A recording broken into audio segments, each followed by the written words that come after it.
Baik, konferensi tingkat tinggi ke-43 ASEAN ini berlangsung di Jakarta hingga 7 September 2023 dan Jakarta menjadi tuan rumah siap menyambut gelaran ini. Lalu apa saja kebijakan yang diterapkan? Kita akan bahas bersama dengan Kepala Biro Kerjasama Daerah Setda Provinsi DKI Jakarta, Marulina Dewi. Selamat sore, Bu Dewi. Assalamualaikum warahmatullahi wabarakatuh. Selamat sore Mbak Mevri, apa kabar? Waalaikumsalam, sehat, baik. Kalau tadi kita sama Pak Syafrin sudah bahas soal rekayasa lalu lintas, manajemen lalu lintas. Sekarang mau tanya ke Bu Dewi nih. Bu Dewi, mulai hari ini sejumlah kebijakan juga diterapkan untuk menyukseskan gelarannya KTT ASEAN 2023. Ada WFH bagi ASN, pembelajaran jarak jauh. Tadi juga sudah dijabarkan rekayasa lalu lintas. Efektivitas penerapannya seperti apa hari ini, Bu Dewi? Ya, makasih Mbak Mevri. Benar Mbak, sebagai kota tuan rumah, Pemprov DKI Jakarta memang telah melakukan berbagai kebijakan persiapan dalam penyambutan perhelatan berskala internasional ini. Jadi sederet langkah kebijakan yang dilakukan Pemprov itu antara lain sebenarnya dilakukan sejak awal tahun. Melakukan sosialisasi, publikasi ke masyarakat Jakarta bahwa Jakarta bersiap untuk menjadi tuan rumah ASEAN melalui berbagai kanal dan berbagai kegiatan side event, Mbak. Lalu melakukan perbaikan dan peningkatan infrastruktur kota yang nanti saya jelaskan, melakukan beautifikasi jalur pergerakan leader, dan melakukan penerapan kebijakan WFA bagi ASN. Di mana sejak tanggal 21 Agustus 2023, Pemprov DKI Jakarta melalui surat edaran Sekda Provinsi DKI Jakarta mengatur pelaksanaan tugas kedinasan dari rumah atau work from home. ASN sejak tanggal 21 WFH-nya paling banyak 50% dan mulai hari ini tanggal 4 September ditingkatkan lagi menjadi 75% sampai dengan tanggal 7 September nanti. Lalu kemudian Pemprov DKI Jakarta juga memberikan himbauan kepada perusahaan swasta, BUMN, dan BUMD agar melakukan WFH untuk mendukung kelancaran pelaksanaan KTT ASEAN ke-43 ini, Mbak. Jadi telah dikeluarkan surat edaran Kepala Dinas Tenaga Kerja, Transmigrasi dan Energi Provinsi DKI Jakarta, di mana dihimbau seluruh perusahaan atau badan usaha swasta melakukan pengaturan pekerjaan melalui kombinasi bekerja di rumah dan bekerja di kantor sesuai dengan sifat dan jenis pekerjaannya untuk 4 hari, yaitu tanggal 4 sampai dengan tanggal 7 September. Dan yang terakhir adalah kebijakan bagi para peserta didik kita, di mana Kepala Dinas Pendidikan Provinsi DKI Jakarta telah juga mengeluarkan kebijakan pelaksanaan pelayanan pembelajaran pada saat KTT.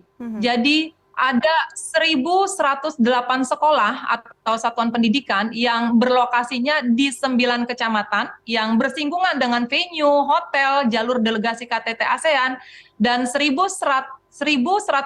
sekolah ini diterapkan pembelajaran jarak jauh 100%. Mulai hari ini, tanggal 4 dan juga sampai tanggal 7 September. Baik. Di mana aja kecamatan itu di Kecamatan Palmerah, Gambir, Menteng, Tanah Abang, Sawah Besar, Senen, Kebayoran Baru, Mampang Perapatan, Setiabudi. Dan ini selaras dengan kebijakan yang diterapkan oleh Dinas Perhubungan seperti yang dijelaskan Pak Syafrin tadi, Mbak. Baik, Bu Dewi, sebelum kita lanjut membahas tentang ketersediaan infrastruktur yang tentu jadi salah satu penunjang utamanya. Tadi Bu Dewi sempat sebutkan ada side event yang juga akan digelar dalam rangkaian KTT ASEAN 2023. Apa saja kemudian yang perlu diantisipasi masyarakat ini terkait dengan gelaran side event yang akan berlangsung, Bu Dewi? Baik, Mbak Mevri, sebenarnya side event yang dilakukan itu sudah dilakukan sebelum rangkaian puncak KTT Presidensi ASEAN.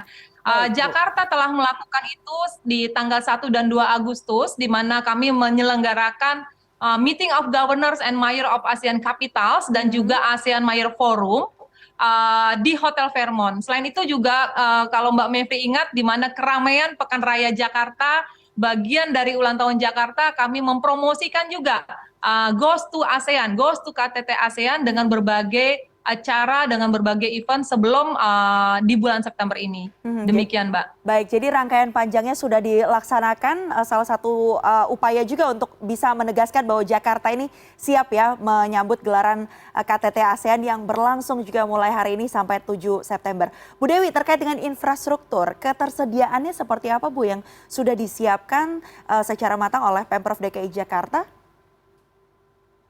Ya, sebagai tuan rumah yang baik dan juga berbangga karena menjadi tuan rumah KTT ASEAN, Jakarta banyak melakukan pembenahan dan perbaikan. Mhm, Pada 2 Agustus yang lalu, Gubernur DKI Jakarta meresmikan instalasi ASEAN Garden. mhm. Itu berada di Jalan Patimura seluas hampir 2.000 meter pada saat kegiatan ASEAN Mayor Forum kemarin.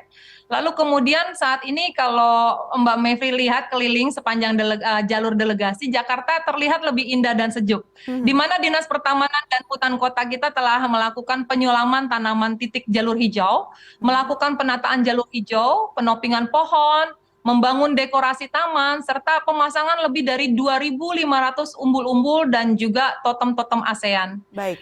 Dinas Bina Marga DKI melakukan perbaikan ruas jalan utamanya Mhm, jalur-jalur protokol yang dilewati delegasi ASEAN, seperti Jalan Rasuna Said, Jalan Kawasan Halim karena di sana akan ada pos program, lalu jalan di area perkantoran ASEAN dan sekitar Kepresidenan, Istana Kepresidenan.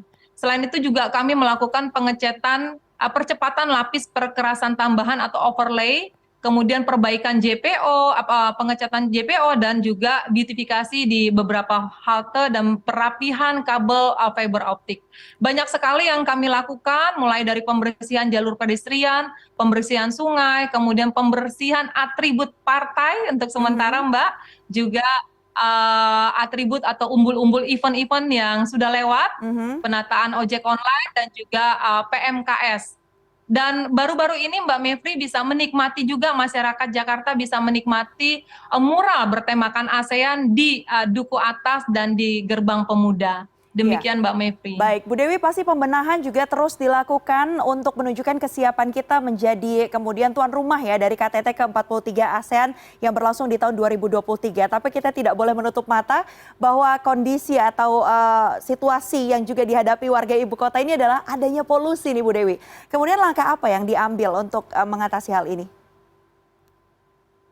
Ya, uh, guna menurunkan tingkat polusi udara di Jakarta, utamanya menjelang ASEAN ini seperti yang disampaikan sebelumnya, di mana Mhm, Pemprov DKI Jakarta menghimbau lembaga-lembaga pemerintah dan juga swasta menerapkan skema kerja di rumah, dan mhm. ini berefek terhadap jumlah kendaraan yang bermobilitas di Jakarta itu menurun, Mbak. Baik. Dan jikalau nanti masyarakat harus bekerja, bisa menggunakan transportasi umum. Mhm, Sehubungan layanan transportasi umum di DKI Jakarta seperti LRT, MRT, Transjakarta tetap beroperasional seperti biasa. Kami mhm. juga mendorong kebijakan uji emisi. Baik. Kendaraan yang berlalu lintas di Jakarta, termasuk kendaraan yang berasal dari luar Jakarta, itu harus sudah lulus uji emisi. Mhm, Lalu selain itu juga Pemprov DKI bersinergi dengan Polda Metro Jaya mengerahkan truk pemadam kebakaran menyemprot jalan-jalan air, mhm. menyemprotkan air ke jalan-jalan utama, Mbak, untuk membersihkan debu dan polutan. Dan juga baru-baru ini dari gedung-gedung tinggi di atas 8 lantai ya, kami Mhm, melakukan penyiraman udara dengan teknologi water mist generator. mhm. Selain itu Pak Gubernur DKI Jakarta bersama jajaran dan juga banyak sekali mitra, kita melakukan penghijauan dalam rangka memastikan bahwa udara Jakarta ini benar-benar bisa kembali bisa dikendalikan. Dan di saat KTT ASEAN ini Mbak, Dinas Perhubungan DKI Jakarta menyediakan 29 bus listrik sebagai shuttle bus resmi para delegasi yang memastikan menyampaikan kepada delegasi bahwa kita juga aware terhadap isu lingkungan. Dan bukti nyata dukungan pemerintah pusat juga terhadap usaha DKI Jakarta ini, kami bersinergi dengan Kementerian KLHK, dengan berbagai pemerintah daerah perbatasan atau penyangga, bahwa kami akan melakukan pembinaan dan penegakan hukum bagi industri yang menghasilkan polutan. Baik, berbagai upaya dilakukan dan kita akan terus pantau bagaimana kemudian untuk memastikan jalannya KTT ke-43 ASEAN ini di mana Jakarta sebagai tuan rumahnya bisa berjalan dengan baik dan juga lancar. Tadi ada sejumlah hal yang ditegaskan, bisa menggunakan transportasi publik bagi yang ingin berkegiatan di sekitar area jalan-jalan atau venue-venue dilaksanakannya KTT ASEAN ini. Terima kasih banyak kepada Kepala Biro Kerjasama Daerah Setda Provinsi DKI Jakarta, Ibu Marulina Dewi sudah bergabung bersama kami di CNN Indonesia Newsroom. Selamat kembali melanjutkan tugas Bu, sehat selalu.